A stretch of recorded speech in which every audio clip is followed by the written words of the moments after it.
पे बनाए हैं, जो हम यहाँ पे लिखे हैं, क्या लिखे हैं, तो निजी संसाधन और सामुदायिक संसाधन, राष्ट्रीय संसाधन और अंतरराष्ट्रीय संसाधन।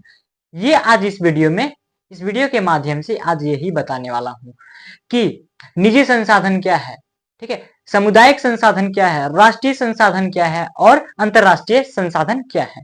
तो इस वीडियो को आप अंत तक जरूर देखें ताकि आपको ये 4 टॉपिक समझ में आए, ये 4 डेफिनेशन आपको पता चले, ठीक है। तो चलिए शुरू करते हैं। सबसे पहले हमने संसाधन को फिर से दोहराएंगे कि प्रत्येक वस्तु जिसका उपयोग आवश्यकताओं को पूरा करने के लिए किया जाता है वो संसाधन कहलाते हैं।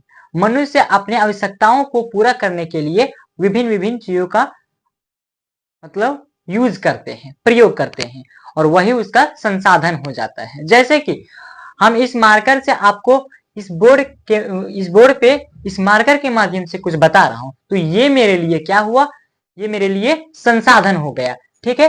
तो मैं यही कहना चाह रहा था कि जिस मनुष्य के लिए जो उपयोगी हो वही उसका संसाधन कहलाएगा, ठीक है। अब चलते हैं आगे, क्या है निजी संसाधन, ठीक है। क्या है निजी संसाधन, जैसे निजी संसाधन क्या है, इसका डिफिनेशन देख लीजिए एक बार, कि किसी भी व्यक्ति के निजी चीज को निजी संसाधन कहते हैं। वो क्या रहना चाहिए, वो चीज क्या रहना चाहिए, खास अपना रहना चाहिए। क्या रहना चाहिए, खास अपना। जैसे कि ये मार्कर मेरा है, ठीक है, क्या इस मार्कर पे किसी दूसरे का अधिकार है, नहीं है, तो ये खास मेरा है, ठीक है। तो ये निजी यानी कि प्राइवेट, ठीक है, ये प्राइवेट रिसोर्स है, यानी कि ये मेरे अलावा किसी और का नहीं हो सकता है, ठीक है। तो ये क्या हो जाएगा, निजी संसाधन, ठीक है। जैसे कि घर है, तो घर ये मेरा घर है, ये किसी का घर नहीं है, ठीक है, तो ये क्या हो गया, निजी संसाधन, ये सिर्फ इस पे मेरा अधिकार है, ठीक है।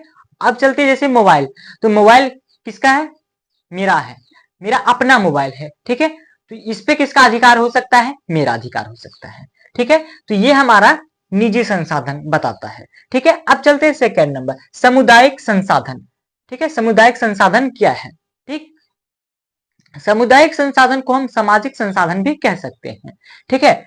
जैसे कि सामुदायिक संसाधन का डिफिनेशन है वैसे संसाधन जिसका उपयोग समुदाय, गांव, नगर सभी के लिए किया जाता है, यानी कि सभी के लिए वो प्रयोग किया जाता है, ठीक है।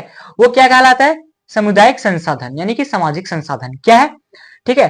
तो ये हमारा सामाजिक संसाधन यानी कि सामुदायिक संसाधन में आ जाता है। जैसे कि खेल का मैदान, अगर यदि एक गांव में खेल का मैदान है, ठीक है, तो वो खेल का मैदान सिर्फ मेरा ही नहीं, वो उस पे पूरा गांव का अधिकार है, ठीक है, उस पे किसका, पूरा गांव का अधिकार है, ठीक है। और फिर विद्यालय, तो विद्यालय यानी कि स्कूल, स्कूल किसी एक का होता है, नहीं होता है। गवर्नमेंट स्कूल किसी एक का होता है, नहीं होता है, ठीक है। तो ये पूरा गांव का अधिकार है, ठीक है, ये इस स्कूल पे पूरा गांव का अधिकार है, ठीक है। तो ये हमारा क्या कैसा संसाधन कहलाया, सामुदायिक संसाधन, यानी कि इसका गांव मतलब पूरे गांव का अधिकार इस स्कूल पे है। और चलते हैं आगे, मंदिर, तो मंदिर भी एक मेरा ही नहीं है, हर किसी का मंदिर है, यानी कि इस पे पूरा समाज का हक है, अधिकार है, ठीक है, इत्यादि और इसी तरह के एग्जाम्पल आते हैं। अब चलते हैं नेक्स्ट, यानी कि राष्ट्रीय संसाधन, क्या है, राष्ट्रीय संसाधन, ठीक है।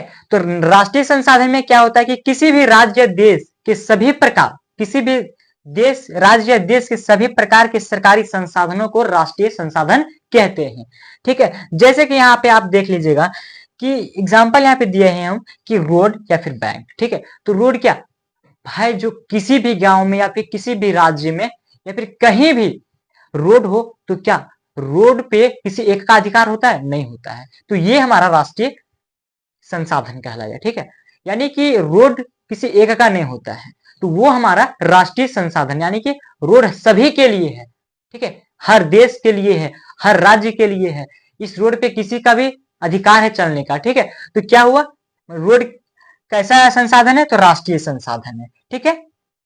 बैंक, तो बैंक किसी एक का नहीं है, इस पे राष्ट्र का हक हो सकता है, ठीक है, राष्ट्र का भी हक हो सकता है, फिर या राज्य में भी, ठीक है। तो ये क्या कैसा है, राष्ट्रीय संसाधन है, बैंक, रोड, ठीक है। ये सब क्या है? राष्ट्रीय संसाधन। ठीक है, अब चलते हैं नेक्स्ट, यानी कि अंतरराष्ट्रीय संसाधन, इंटरनेशनल। अंतरराष्ट्रीय का मीनिंग इंग्लिश मीनिंग होता है इंटरनेशनल। ठीक है, तो इसका है कि वैसे संसाधन जो किसी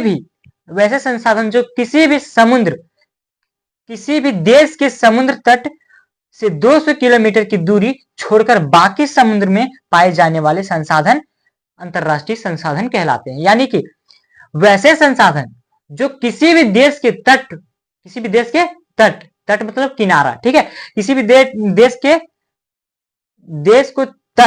के तट से 200 किलोमीटर की दूरी छोड़कर बाकी सभी समुद्र में पाए जाने वाले संसाधन अंतरराष्ट्रीय संसाधन कहलाते हैं। ठीक है, तो ये आपको समझ में आया होगा संसाधन और संसाधन के ये स्वामित्व के आधार पर ये प्रकार। ठीक है, तो आपको बहुत ही अच्छे से, बहुत ही बेहतरीन तरीके से समझ में आया होगा और मुझे विश्वास है कि आप इस वीडियो को समझ गए होंगे अच्छे पूर्वक से।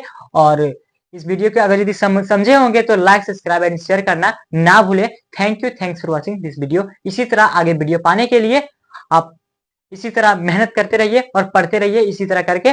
और इस वीडियो को देखने के लिए आपको बहुत बहुत शुक्रिया और धन्यवाद।